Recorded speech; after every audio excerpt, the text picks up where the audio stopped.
Bonjour, bienvenue sur la chaîne YouTube sonvideo.com. On vous a trouvé un endroit extraordinaire, hyper stylé, hyper musical pour faire un grand déballage. Le voici, le voilà. Attention suspense, allez voir à l'intérieur, c'est quelque chose.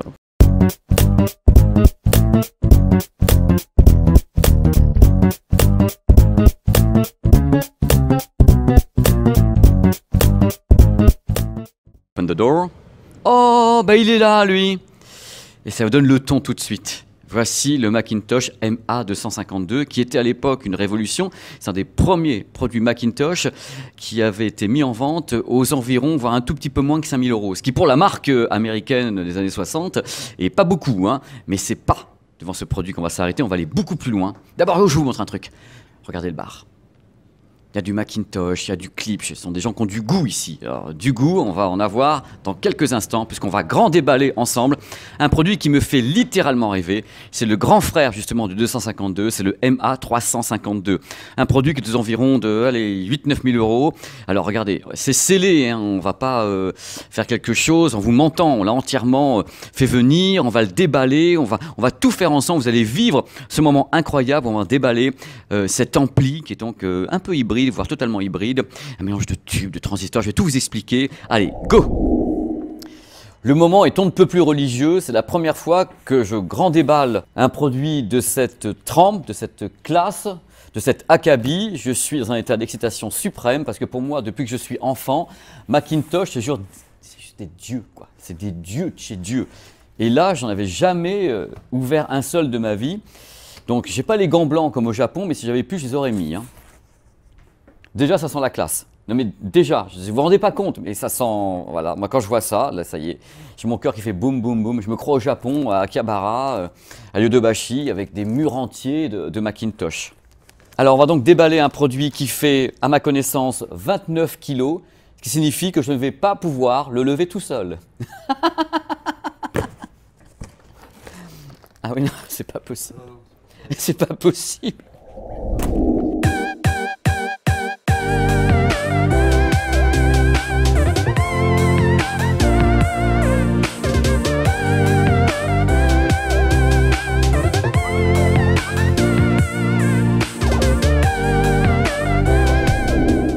Vous noterez le bon goût, hein.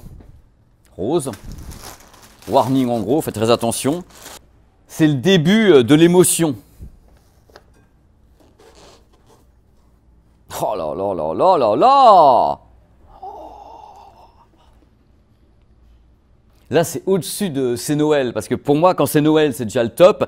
Là, on est dans l'émotion la plus suprême, la beauté. Un truc qu'il faut que je vous dise immédiatement avec ce produit, 352, par rapport au précédent, retour du vumètre sur le produit.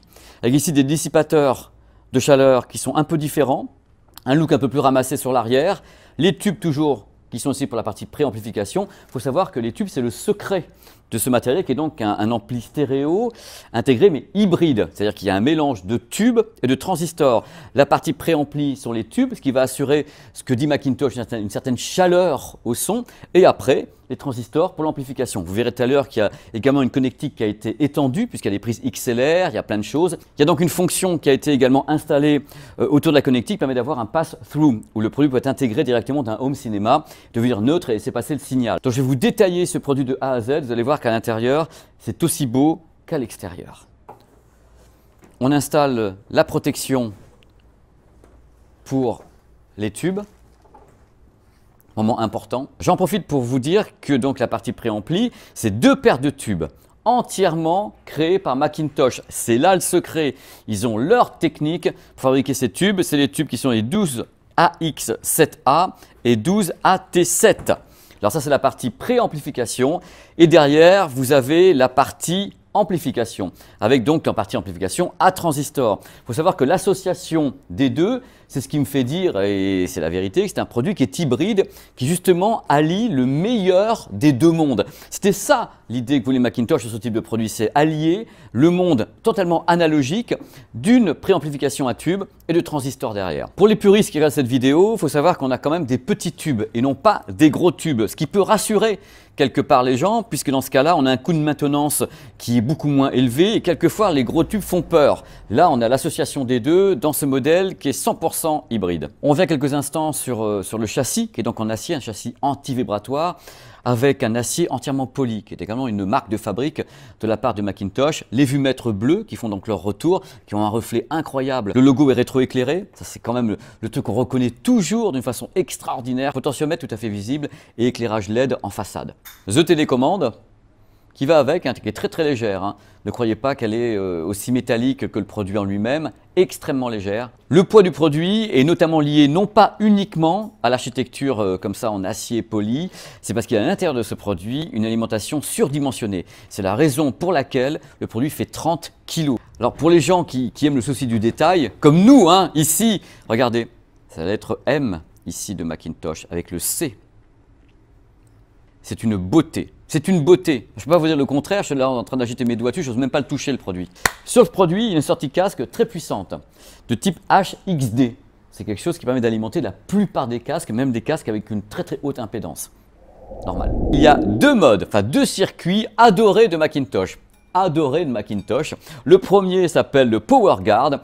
Alors le Power Guard, c'est pour éviter les dépassements de crête. C'est à un moment donné quand ça sature, distorsion et autres, et le Power Guard est là pour gérer ça et éviter que ça parte de tous les côtés. Deuxième mode, il s'appelle le Sentry Monitor, qui protège les enceintes. Alors des différences peut-être de phase, différences d'impédance, pour éviter qu'il y ait un gros problème entre l'ampli et les enceintes. Ce sont des modes de protection, en fin de compte, de l'ensemble, à la fois de ce produit et à la fois de ce qu'il y a derrière au niveau des enceintes. Côté caractéristiques techniques, parce que je peux vous en dire, hein, bande passante de 20 à 20 000 Hz, c'est bien, avec une distorsion de 0,03%. Il faut savoir que l'ampli est 2 fois plus puissant que son modèle précédent, parce qu'on atteint 200 watts en 8 ohms et 320 watts en 4 ohms. Donc derrière, ça peut remuer un tas d'enceintes, même des grosses enceintes. C'est pour ça qu'on est ici, dans ce bar, parce qu'en bas, il y a des Klipschorn. Et c'est d'ailleurs cette merveille qui avait été utilisée pendant le Paris Audio Video Show, associée à des Klipschorn. Croyez-moi, ça y allait, donc on puisse dire. Enfin, le tarif aussi y allait un peu. Maintenant, on va passer un petit peu à la connectique, qui est assez particulière sur ce produit. Connectique plaqué or, il faut savoir, Macintosh rigole pas. Hein. Voilà l'entrée phono pour bobine aimant mobile, avec une correction de la courbe RIAA, ici, et le ground. Regardez un peu la beauté déjà, on voit bien mes mains là, mais j'ai pas le choix. XLR, symétrique, ici. Les prises RCA asymétriques. 3 paires. Et la sortie pour les enceintes.